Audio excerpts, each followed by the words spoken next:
Hi everyone, and thanks for joining us. So we're here to talk to you about the smart connected TM6 and all the amazing things that you can be doing with it. So what are we going to look at today?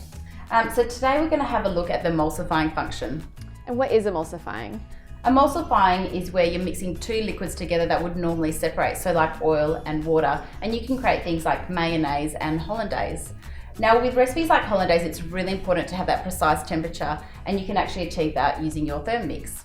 And what have you made today? So today I've got some mayonnaise that we've made in the Thermomix. Now when you're making mayonnaise, it's really important that the oil slowly drips through, and you can easily do that using the measuring cup, so that dripping the oil on the top, and you'll get your perfect mayonnaise. It sounds so simple.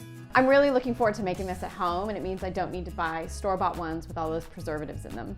Yeah, it can really make a difference when you're making it from scratch, so you can cut out all those things. I'm really looking forward to trying it. Thanks so much for joining us.